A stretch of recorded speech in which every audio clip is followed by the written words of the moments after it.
நாம் வாழ்க்கையில் முன்னேற வேண்டுமே என்றால், அதற்கு ஒரு இலக்கினை தீர்மானிக்க வேண்டும். நமக்கு அந்த இலக்கு மட்டும் தான் கண்ணில் பட வேண்டும். அப்போதுதான் அந்த லட்சியத்தை அடைய முடியும். உதாரணமாக மகாபாரதத்திலே பாண்டவர்கள் மற்றும் கௌரவர்கள் என்ற 2 பிரிவினருக்கும் குருவாக இருந்தவர் துரோணர். துரோணருக்கு அர்ஜுனனிடம் மட்டுமே அன்பு மிகுதியாக இருந்தது. அதைக் கண்டு துரியோதனன் பொறாமை கொண்டு குருவிடம் கேட்டான், "குருவே, நாங்கள் அனைவரும் உங்கள் மாணவர்கள். ஆனால் நீங்கள் அர்ஜுனனிடம் மட்டும் ஏன் அன்போடு இருக்கின்றீர்கள்? மிகுந்த அன்போடு இருக்கிறீர்கள்" என்று கேட்டார். அதற்கு குரு, "ஒரு காலம் வரும், அதற்கு பதில் சொல்கிறேன்" என்றார். பயிற்சிகள் அனைத்தும் முடிந்தது. கடைசியில் தேர்வு. அந்த தேர்விலே ஒரு மரத்தின் உச்சியிலே ஒரு பொம்மையால் செய்யப்பட்ட ஒரு கிளியை வைத்து விட்டார். ஒவ்வொருவராக அழைத்தார். இந்த பொம்மை கிளியினுடைய கண்ணிலே அம்பினை செலுத்த வேண்டும். அப்பொழுது தருமர் வந்தார். தருமரை கூப்பிட்டு, "தர்மா, உனக்கு என்ன தெரிகிறது?" என்றார். "குருவே, எனக்கு மரம் தெரிகிறது, இலைகள் தெரிகிறது, கிளைகள் தெரிகிறது, கிளியும் தெரிகிறது" என்றார். உடனே அம்பை விட்டார். அம்பு அங்கே சென்று விழவில்லை.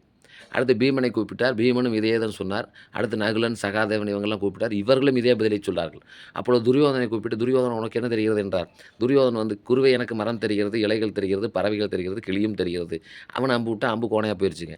அப்பொழுது அர்ஜுனனை கூப்பிட்டார். "அர்ஜுனா, உனக்கு என்ன தெரிகிறது?" என்று கேட்டார். அர்ஜுனன் சொன்னான், "குருவே, எனக்கு கிளியின் கண் மட்டும் தான் தெரிகிறது" என்றார். "விடு அம்பை" என்றார்.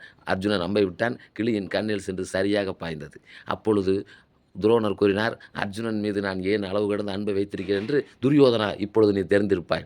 என்ன இலக்கை அடைய வேண்டும் என்றோ அந்த இலக்கு மட்டும்தான் உன் கண்ணில் பட வேண்டும். பறவையினுடைய கண் என்றால் அந்த கண் மட்டும்தான் உன் கண்ணில் தெரிய வேண்டும். அதை விடுத்து மரங்கள் தெரிகிறது, கிளைகள் தெரிகிறது என்றால் உன்னுடைய லட்சியம் சிதைவடைகிறது. ஆகவே சூரிய ஒளி வானத்திலிருந்து வருகின்ற பொழுது நிலத்தில் விழுகிறது. அதை ஒரு ஆடியை கொண்டு குவிக்கின்ற பொழுது அது ஒரு பொருளையே எரிக்கக்கூடிய பெருநெருப்பாக மாறிவிடுகிறது. அதுபோல் தான் மனித எண்ணங்களும். ஆகவே நாம் வாழ்க்கையில் முன்னேற வேண்டுமே என்றால், நம் லட்சியம் அனைத்தையும் ஒருமுகமாக குவித்து, அந்த சிந்தனையை நோக்கி செயல்பட்டால், கண்டிப்பாக உறுதியாக அந்த லட்சியத்தை அடைய முடியும் என்பது இந்த மகாபாரத கதை மூலமாக நமக்கு தெரியக்கூடிய உண்மை. ஆகவே மாணவர்களே, சான்றோர்களே, ஒரு லட்சியத்தை உருவாக்குங்கள். அதை நோக்கி ஓடுங்கள். அந்த எண்ணங்களை எல்லாம் அதன் மீது செலுத்துங்கள். வெல்வது உறுதி. வெற்றி நமதே!